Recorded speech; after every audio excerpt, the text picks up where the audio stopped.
The Kilmainham Jail Museum, Dublin, Ireland. Welcome to the first of 6 episodes of the Kilmainham Jail in Dublin.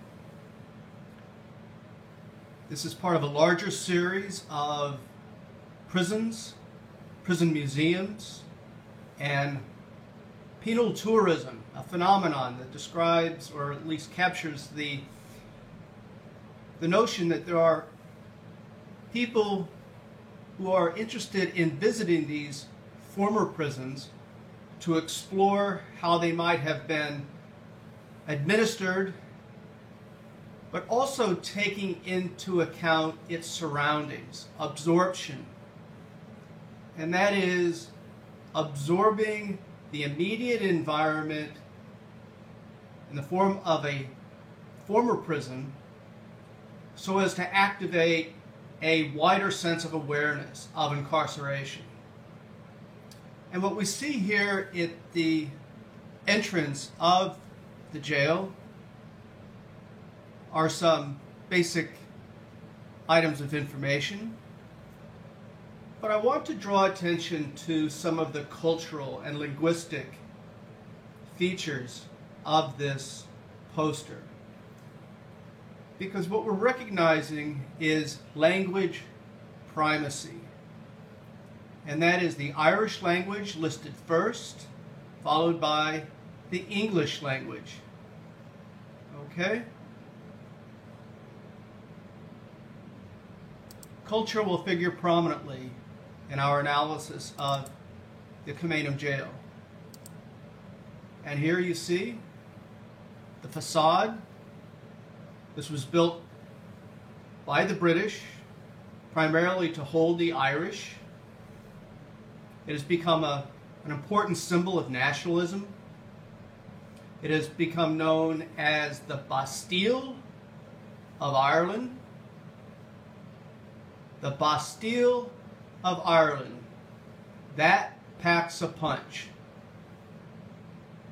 The semiotics, by way of the flag, indicate that this is very much a monument, or as one of the curators said repeatedly during a tour, this is a national treasure.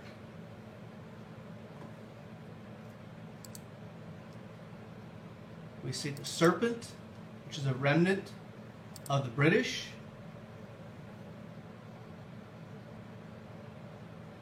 Now, what we're going to do this episode and those to follow is to explore the Kilmainham Jail, recognizing that it is a storytelling institution.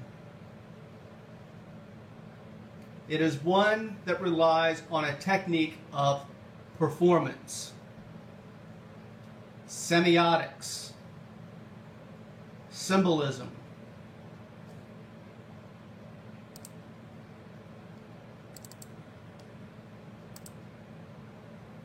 Now, the itinerary of visiting Kilmainham Jail begins with purchasing a ticket and entering the institution, but waiting for the scheduled time, say 2:15, during which time visitors are encouraged to explore the museum. And here we are.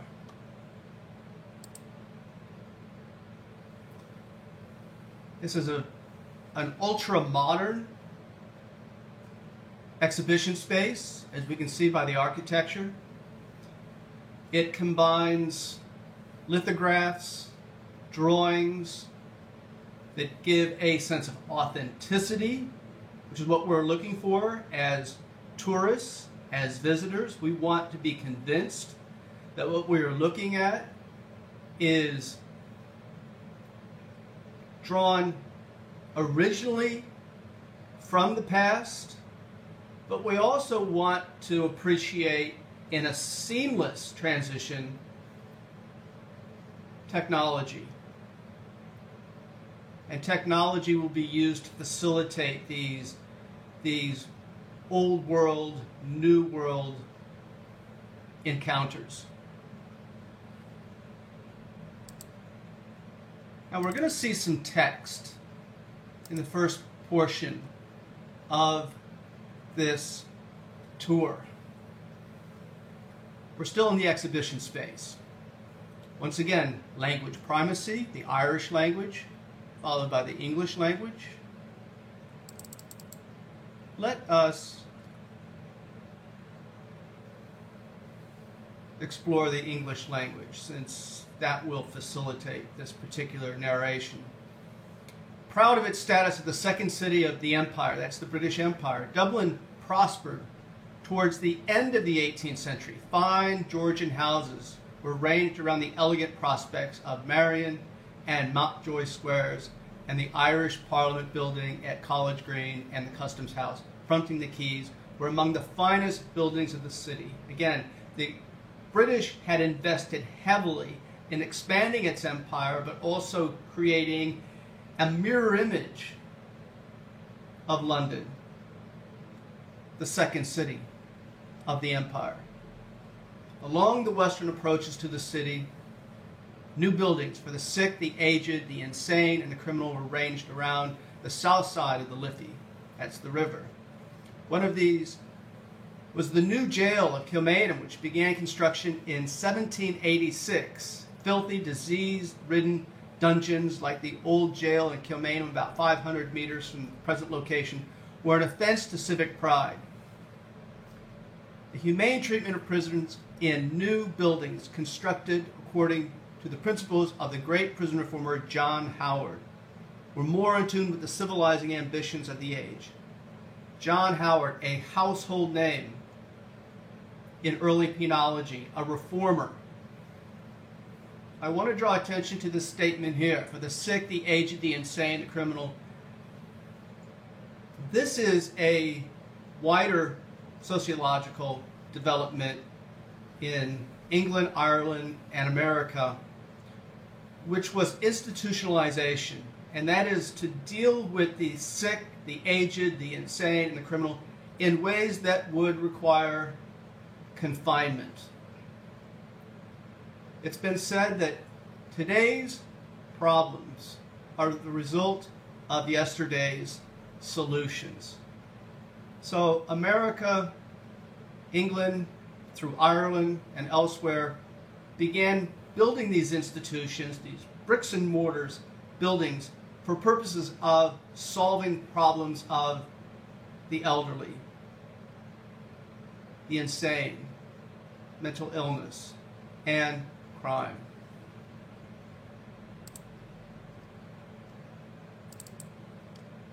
And like so many prison museums, we are introduced to the institution in a microcosm, and that is to give us a model to visualize how the institution looks from a distance. So we enter the institution here. This is not far from the city center in Dublin. We purchase a ticket and we spend some quality time here in the exhibition space. And then when the 2:15 tour is announced, we scramble for our tickets. We then form a queue and enthusiastically anticipate entering the institution. We will then be navigated by the tour guide. All tours are conducted by a guide. There's no free-form exploration on your own. Guided in small groups. The curators are amazing with their enthusiasm, with their knowledge. And then we will enter the East Wing that was built years later, an atrium of remarkable Victorian expression. We will then be invited outdoors. We then, if you're following the cursor, we then go to the Stonebreakers Yard, which has another chapter in the history of Kilmainham. These are storytelling institutions, and they rely on performance as a vehicle to convey the cultural significance of Kilmainham in Irish history. Let us continue. Transportation. On the one hand, we have institutionalization, which is locking up criminals, street criminals in particular, and warehousing them in places like this. It's a famous illustration that's been circulated throughout the UK, America, as well as Australia, as evidence of how unruly these early jails were. But as these institutions began to reach their limit and overflow, the solution was transportation to Australia.